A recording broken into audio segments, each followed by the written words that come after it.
Assalamualaikum warahmatullahi wabarakatuh. Mari kita lanjutkan lagi studi kita. Kita memasuki materi tentang heat exchanger. Ini adalah salah satu ya aplikasi dari konsep perpindahan panas. PowerPoint ini kita desain bersama Bapak Tarik Asis, dan ini bisa digunakan untuk jurusan teknik permesin kapal. Salah satunya bisa untuk program studi teknik perpipaan maupun jurusan teknik permesinan kapal sendiri.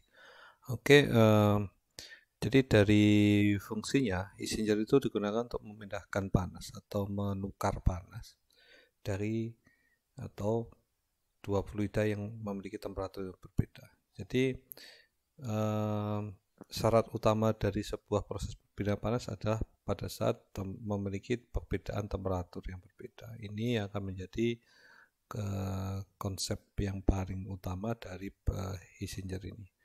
Oke, sebelum membahas tentang formula-formula yang ada, kita lihat dulu tipe heat exchanger mengacu pada fungsinya. Jadi ini, rekan-rekan pada saat melihat sebuah unit, pasti unit tersebut unit atau equipment akan selalu diberi nama sesuai dari fungsinya. Contoh, pada saat heat exchanger dia difungsikan sebagai cooler. Jadi intinya adalah fungsi utama dari heat exchanger itu adalah menjadi pendingin fluida tersebut. Demikian juga pada saat dinamakan heater, pasti fungsinya adalah untuk memanaskan. Nah, bagaimana pada saat difungsikan sebagai evaporator? Nah, evaporator adalah fungsinya adalah menguapkan. Jadi fungsi utama dari exchanger tersebut adalah pada saat dia fungsikan untuk mengubah fase atau evaporate, dari kata evaporate atau evaporation, mengubah fase dari liquid menjadi uap. Bagaimana dengan kondenser? Nah, pada saat di kondenser, exchanger itu difungsikan sebagai apa? Sebagai alat yang mengubah fase dari fasenya uap menjadi fase liquid. Nah, seperti itu. Jadi penamaan heat exchanger itu selalu mengacu pada proses utama yang kita harapkan di exchanger tersebut. Oke, jadi ada beberapa tipe heat exchanger. Nah, ini yaitu pertama salah satunya double pipe heat exchanger, dan kedua ada compact heat exchanger. Nah, apa yang dimaksud double pipe? Double pipe itu bisa dilihat dengan melihat gambar berikut ini. Contoh ini salah satu double pipe itu. Yaitu pada saat ada dua macam fluida dan satunya mengalir di pipa yang ukurannya kecil dan pipa itu berada dalam pipa yang lebih besar. Nah, makanya akan terjadi proses perpindahan panas dari fluida satu ke fluida yang lain melewati dinding pipa kecil tersebut. Nah, jadi ruang di antara pipa besar dan pipa kecil yang dinamakan annular atau disebut annulus. Nah, pipa kecilnya disebut pipe. Ini seperti ini. Nah, maka yang terjadi adalah proses perpindahan panasnya ada seperti ini. Di mana pada saat di situ pipa akan temperatur yang tinggi akan memindahkan energi panasnya ke temperatur yang lebih rendah seperti ini. Dan di sini akan ada aliran searah sama aliran yang berlawanan. Dengan akan menunjukkan profil yang berbeda seperti ini. Oke, terus berikutnya adalah compact heat exchanger. Ini salah satunya adalah radiator yang berada di mobil. Salah satunya di motor juga sudah beberapa tipe motor menggunakan radiator karena memberikan mode pendinginan yang lebih baik sebenarnya. Jadi apa yang disebut compact heat exchanger? Ya, yang disebut compact heat exchanger pada saat dia area density-nya. Jadi dia memiliki kemampuan memindahkan panas yang sangat tinggi, tapi memiliki area perpindahan panas yang lebih kecil. Dia berbentuk compact, lebih padat perpindahan panasnya. Oke. Terus berikutnya ada lagi cell and tube. Tipe cell and tube heat exchanger. Nah, ya karena kenapa dinamakan shell and tube? Karena memang desainnya itu terdiri dari shell, bentuknya adalah cangkang pipa yang sangat besar atau tubular yang sangat besar, dan di dalamnya ada banyak tube yang akan membawa fluida lain yang akan memberikan pertukaran energi panas. Nah, contoh seperti ini. Pada saat di exchanger, HC Ancup akan ada beberapa bagian yang berbeda, yang diberi nama yang berbeda. Contohnya gini. Jadi bagian yang di sini, ya, contohnya ini, itu adalah rear header. Dan ini adalah front header. Jadi ini bisa dilepas dari shellnya. Nah, bagian luarnya yang merupakan tempat bagi cup-cup berada itu adalah shell. Nah, di mana shell itu berada, nah, itu adalah dinamakan cup seat. Ini adalah di mana cup-cup berada ditahan posisinya. Nah, untuk memberikan waktu perbinaan panas lebih lama, maka aliran tersebut dibuat selama mungkin berada dalam cup karena proses perbinaan panas membutuhkan waktu. Jadi di sini dipasangi sebuah baffle. Ini jumlahnya ada 1, 2, 3, 4, ada 4 baffle yang memberikan efek pada saat aliran fluida berada di dalam sel akan melalui beberapa area aliran. Nah, contohnya dia turun ke bawah, berikutnya ke samping, ke atas kembali, turun lagi. Nah, ini akan memberikan waktu yang cukup bagi proses perbinaan panas tersebut. Nah, bagaimana dengan di cup? Nah, di cup ini yang dialiri oleh fluida yang di sini ilustrasinya berwarna biru, dia akan mengalir dari sisi cup inlet ini atau front end header menuju ke cup-cup yang berada di shell dan akan keluar di cup outlet di rear header di sini. Ini proses aliran yang ada di sini. Makanya nanti akan melibatkan dua fluida, di mana akan terjadi proses perpindahan panas konveksi di cup dan proses perpindahan panas yang berada di shell. Seperti itu. Nah, bagian-bagian detailnya akan bisa dilihat di sini sebenarnya. Nah, bagi beberapa mungkin untuk teman-teman yang akan bekerja dalam bidang EPC akan banyak membutuhkan pengenalan tentang ini. Nah, terutama untuk konstruksinya. Contohnya di Ancup ini adalah tipikal heat exchanger yang sangat besar dimensinya. Makanya dia akan butuh lifting lug di sini untuk mengangkatnya. Dan kedua ada juga leg-nya di sini. Ini akan sangat berhubungan pada saat proses di perpipaan, pada saat proses bagaimana mendesain sistem perpipaan yang terkoneksi dengan heat exchanger ini. Nah, pipa akan terkoneksi dengan cell inlet di sini dan tube side connection di sini melalui nozzle di sini. Nah, di sini akan terkoneksi sama pipa, makanya teman-teman pada saat mendesain nanti akan sangat membutuhkan informasi penting di mana posisi dari cell inlet ini atau nozzle di sini.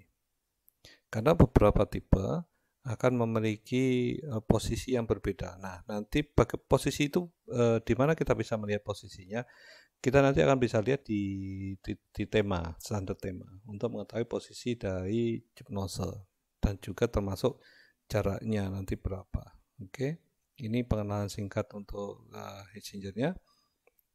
Nah, berikutnya adalah materi berikutnya adalah ini. Pertimbangan atau consideration for allocation for fluid insert and tube heat exchanger. Jadi di sini kita bahas adalah pada saat kita mendesain heat exchanger, bagaimana penempatan fluida yang ada di sel maupun di tube. Jadi ini yang akan menjadi pertimbangan-pertimbangan pada saat kita menentukan bahwa fluida tertentu akan kita letakkan di sel atau di tube. Nah, contohnya ini.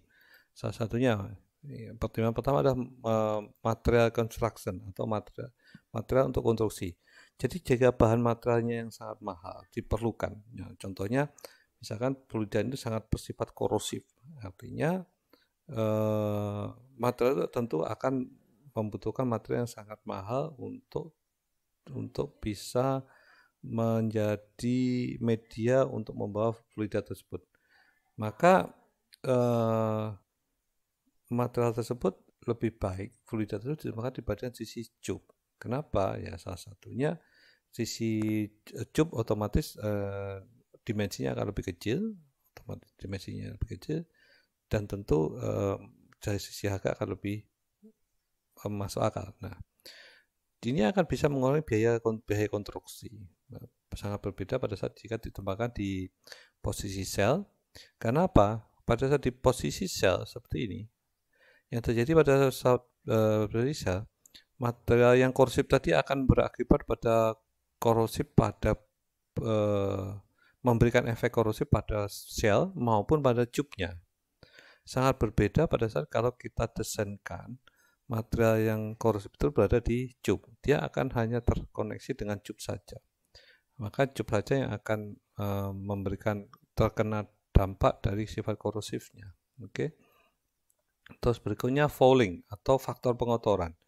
Jadi cairan yang memiliki kecenderungan terbesar untuk memberikan pengotoran, jadi beberapa fluida akan memberikan efek pengotoran, maka yang akan terjadi adalah proses perpindahan panasnya akan mudah